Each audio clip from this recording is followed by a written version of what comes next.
it true that when you were after the Army, you went to, I think, Pasadena Playhouse? Was it? Yeah. That you and Dustin Hoffman were both voted the least likely to succeed?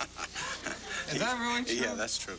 I think it was a poll taken by the teachers, and it was a way of kind of easing us out. I left immediately. Dusty was a little more thick-skinned. He stayed another year, but I couldn't quite relate to the kids there. They were much younger than I was, much younger. They were 5 years younger. I was 25. I'd been in the Marine Corps.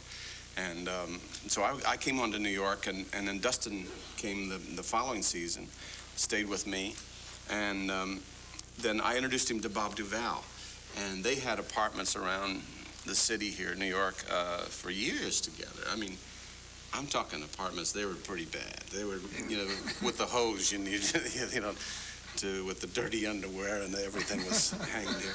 Some really pretty raunchy places, but they had been great pals for years. All three of us had. Well, when you actually did live TV in those days, right? Yeah, a dramatic live TV. Weren't you in U.S. Steel Hour? Yeah, U.S. Now that was done here in this studio. This used to be the Monroe Theater. Did you ever work this studio? Probably did. I didn't recognize it. But this audience here. Yeah, we changed it a little bit. Yeah, you worked. Well, how'd you like live TV? How'd you like? It was exciting because things would happen, and you'd have to kind of get through it. I never had any of the kind of real leads in it, but I remember one time there was a guy who was really funny in rehearsal. He was really, really wonderful. Had great stories and all that.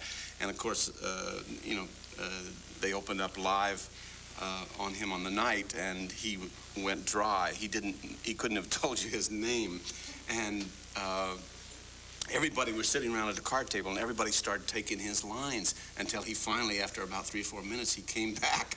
It was amazing, though.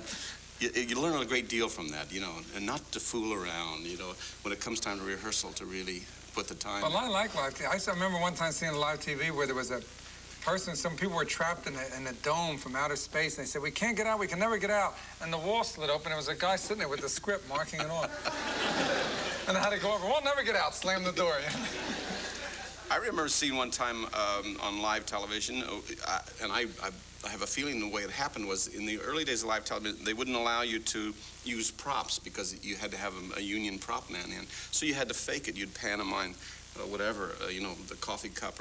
And this fellow, there was a telephone on the desk, and he was sitting like you are, and a phone rang. And instead of reaching for the phone, he reached, over towards it and picked it up and started talking to this imaginary phone. And then in the middle of the conversation, realized what he had done and just slowly let it back down and grabbed the real phone. Well, of all the work you've done, what do you like to do best? Do you like film over TV or live days? Or? Well, the early days of Broadway were great for me. I did nothing but comedy on Broadway, and really kind of very light comedy to kind of like, situation comedy that you see on television now. And that was great fun because it's good for actors to start in theater. I think you get a great sense of timing and a real sense of professionalism about your craft. Mm-hmm. So I would really prefer to do that if I could make the kind of money I make in films. Well, you got to see this. We're talking about live TV. You're not going to believe it. I'm talking, right? We're talking, and you hear the scratching noise like a pigeon. And that note slipped across the desk. Now, let me read you. Oh, you're kidding.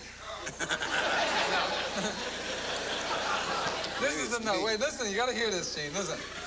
Just found out. Someone, we don't know who, it's not signed. Just found out, he just finished shooting Superman 4 in London, and he plays the arch villain.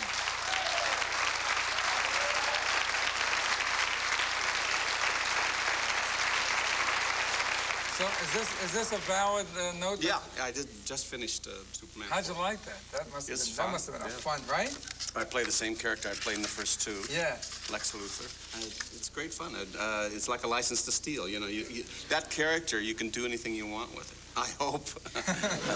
I've already done it, so I hope that it works. Sometimes, do you like doing some of the characters that you did French Connection too? Do you like staying with the same character? Do you feel comfortable? No, I wasn't a great fan of of going back and doing that one again. I guess we waited about 3 years before they did the sequel to French Connection.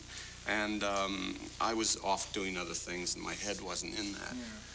But you had a lot of films that I really enjoyed. The Scarecrow, there was The Conversation, and I really thought you were fabulous in. And some of the best films you've done, and yet they never got the real critical acclaim that I thought they should have. Did you ever feel that way, that some of the best things, The Conversation to me was one of your best? Oh, thank you. Yeah, I like that too. I enjoyed Thank you. I enjoyed working on that because it was Francis Coppola, and a lot of good actors in there too. You know, Bobby Duval had a small role, and they took it because they were great friends of Francis Coppola. Harrison Ford was in it, and Fred Forrest, and Cindy Williams. And you were such a strange character. You were so bizarre in that. You were terrific. Well, I am bizarre. Yeah, you are a bizarre man. We'll come back with this bizarre man right after this.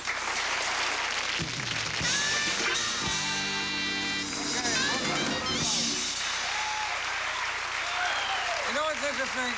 There are quite a few actors who, in their own lives, do things that are like dangerous or chancy. Like you race cars and you fly airplanes, don't you? Mm-hmm. Why do you think that is that you do? I don't know. It has something to do with acting. I think it's a concentration and living on the edge and maybe going too far and trying to hold on. You can live on the edge, but keep acting anyway. We'll be back another night. Good night.